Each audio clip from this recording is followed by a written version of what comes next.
അനുഗ്രഹിക്കപ്പെട്ട പ്രഭാതത്തിൽ നിങ്ങളോടൊപ്പം ആയിരിക്കാൻ ഒരുക്കിയ വിലയേറെ കൃപയ്ക്കാൻ ദൈവത്തെ സ്തുതിക്കാൻ എത്ര പേര് സന്തോഷത്തോടെ ആയിരിക്കുന്നു? ഫെബ്രുവരി മാസത്തിൽ എന്താണ് നിങ്ങളോട് സംസാരിക്കുന്നതെന്ന് നിങ്ങൾ എക്സൈറ്റ്മെന്റ് ആയി ഇരിക്കുന്നത് പോലെ തന്നെ എനിക്കും വളരെ എക്സൈറ്റ്മെന്റ് ഉണ്ട്. ദൈവാത്മാവ് എന്താ സംസാരിക്കുന്നതെന്ന് ഓരോ മാസവും കർത്താവ് ഓരോ ദൂതുകളും തന്നിട്ടാണ് ഇങ്ങോട്ട് അയക്കുന്നത്. നമുക്ക് എല്ലാവർക്കും വളരെ ശ്രദ്ധയോടെ ആ ദൈവശബ്ദം കേൾക്കാൻ, വളരെ താല്പര്യത്തോടെ നമ്മുടെ ചിന്തകളൊക്കെ മാറിപ്പോകാതെ കർത്താവിന്റെ സന്നിധിയിൽ നമുക്കായിരിക്കാം. ഒരു നിമിഷം നമുക്ക് പ്രാർത്ഥിക്കാം. പരിശുദ്ധ പിതാവേ, നാഥ, അങ്ങ് ഞങ്ങൾക്ക് വചനം നൽകിയിട്ടുണ്ട്. കർത്താവെ, ആ വചനം ഞങ്ങൾ ചിന്തിക്കാൻ പോവുകയാണ്. പരിശുദ്ധാത്മാവേ, അങ്ങ് വഴി നടത്തണമപ്പ. മാനുഷ്യവും പൈശാചികവുമായ എല്ലാ മേഖലകളെ ആത്മാവ് ഞങ്ങൾ പൊളിക്കുന്നു. കർത്താവെ, ദൈവരാജ്യത്തിന് വിരോധമായി ചലിക്കുന്ന സകല അന്ധകാരത്തിന്റെ ദുഷ്ടക്രിയകളെ ആത്മാവ് ഞങ്ങൾ തകർക്കുന്നു. ദൈവത്തിന്റെ നാമം ഈ ദേശത്ത് ഉയരുവാൻ ഞങ്ങൾ പ്രാർത്ഥിക്കുന്നു. ഞങ്ങളെ വാച്ച് ചെയ്തുകൊണ്ടിരിക്കുന്ന സകല വാച്ച് സ്പിരിറ്റ്സിന്റെ കണ്ണുകളെ ഞങ്ങൾ മൂടിക്കെട്ടുന്നു. യേശുവിന്റെ നാമത്തിൽ അതുപോലെ സംഭവിക്കട്ടെ.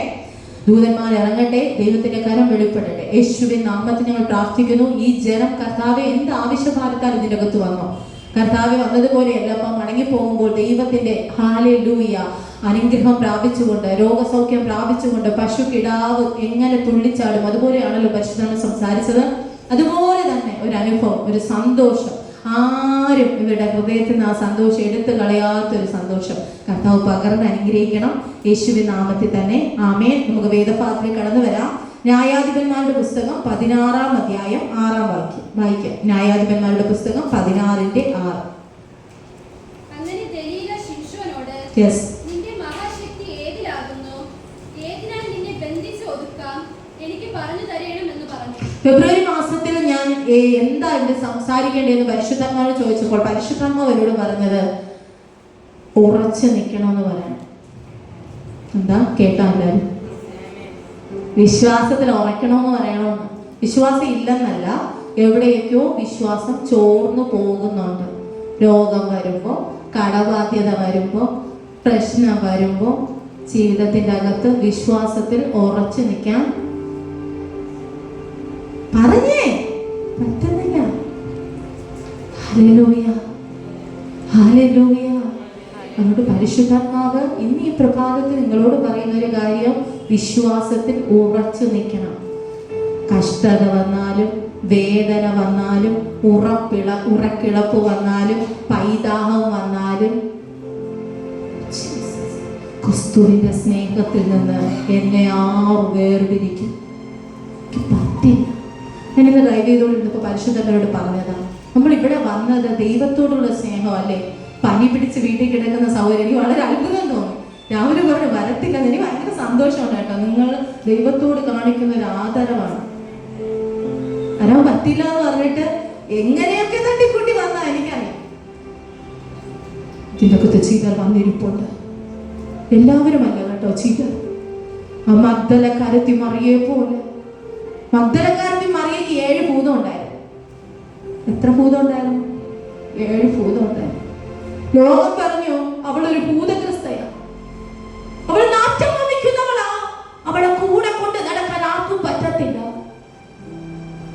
ശിഷ്യന്മാര് പോലും അതിന്റെ അകത്ത് കല്ലറയ്ക്കകത്ത് നോക്കിയിട്ട് അവൻ അവിടെ ഇല്ലെന്ന് പറഞ്ഞു മടങ്ങിപ്പോയപ്പോ ഒരുവൾ അവിടെ നിന്നു.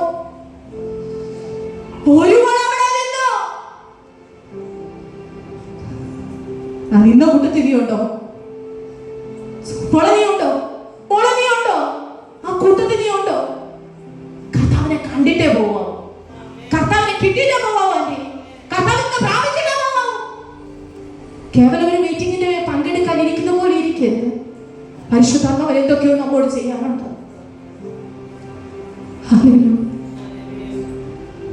മഗ്ദലക്കാരത്തി മറിയ അവിടെ നിൽക്കുന്നത് കണ്ടിട്ട് അവിടുത്തെ ന്യായശാസ്ത്രിമാർ ഇവളെ നോക്കുന്നു. ഇവിടെ എന്തിനാ നിൽക്കുന്നേ?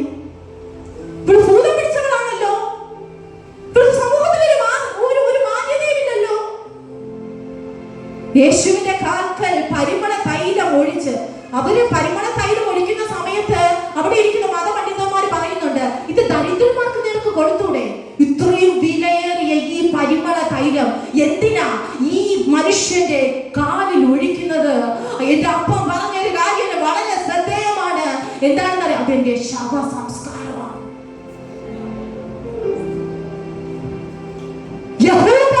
മണ്ഡലം വിചാരിച്ചു, മത നേതാക്കൾ വിചാരിച്ചു, കല്ലറ കൊണ്ട് പക്ഷെ എൻ്റെ അപ്പ റോമൻ മുദ്രകളെ പൊട്ടിച്ച് ഇറങ്ങി വന്നെന്ന് ആ കരങ്ങൾ അടിച്ച് കർത്താവിനെ സ്തുതിക്ക്. കഥയൊക്കെ ഇരിക്കുന്നവരല്ല, ആത്മാവിൽ തീ പിടിക്കുന്ന ഒരു അന്തരീക്ഷത്തിലേക്ക് കയറുകയാണ് നമ്മൾ. Hallelujah, hallelujah. ആരെയും വച്ചിട്ടില്ലാത്ത ഒരു കല്ലറയെ വയ്ക്കണമെന്ന് പിതാവായ ദൈവം യേശുവിനെ കുറിച്ച് കൽപ്പന കൊടുത്തു. അരിമത്യക്കാരനായ ഒരു യോസേഫ് ഉണ്ടായിരുന്നു. ആൻസി, അവനൊരു ധനികനായിരുന്നു. യേശുവിനെ കൊന്നുവല്ലേ, എല്ലാരും കൂടി യേശുവിനെ തകർത്തല്ലേ, അവനെ ഞാൻ കൊണ്ടുപോയിക്കോളാം. ആരും വച്ചിട്ടില്ലാത്ത ഒരു കല്ലറ. ഇതിന്റെ കത്തിക്ക് ചില യോസേഫുമാർ ഇരിപ്പുണ്ട്, ചില മഗ്ദലക്കാർക്ക് മറിയമാർ ഇരിപ്പുണ്ട്, നല്ല അംശം നേടിയെടുത്ത മറിയമാർ ഇതിന്റെ കത്ത് ഇരിപ്പുണ്ട്, ഒളിച്ചിരിക്കും. അവർ നിന്റെ ശക്തി അതിലാകുന്നു. നിന്നെ എങ്ങനെ എനിക്ക് ബന്ധിക്കാൻ പറ്റും? കർത്താവിനോടും ചോദിച്ചത്, നീ യഹൂദന്മാരുടെ രാജാവാണോ? നീ നിന്നെ കുറിച്ച് എന്തു പറയുന്നു? അപ്പൊ അപ്പം പറഞ്ഞു, ഞാൻ യഹൂദന്മാരുടെ രാജാവാണ്. അതെ, യെസ്. അപ്പൊ അവനെ കല്ലെറിയാൻ കല്ലെടുത്തവനെ നോക്കി വിമർശിച്ചില്ലാത്തവൻ, കല്ലെടുത്തവനെ നോക്കി കരഞ്ഞില്ലാത്തവൻ. അപ്പനറിയാം ഈ പങ്കപാടുകളൊക്കെ വഹിച്ചാൽ മാത്രമേ നിങ്ങളെ ഓരോരുത്തരും നേടിയെടുക്കാൻ പറ്റൂ, എന്നെ നേടിയെടുക്കാൻ പറ്റൂ, എന്നെ നിങ്ങളെ നേടിയെടുക്കാൻ പറ്റൂ. അതുകൊണ്ട് അവൻ സകലതും ക്രൂശിൽ വഹിച്ചത്. കല്ലേറ് വരുമ്പോ പേടിച്ചു പോകാനാണോ? നിന്ന വരുമ്പോ കരയാനാണോ? ഇല്ല ഇല്ല ഇല്ല. നാഥനു മുൾമുടി നൽകിയ ലോകമേ, നീ വരും പേരെനിക്കെന്തിനാ? നാഥനു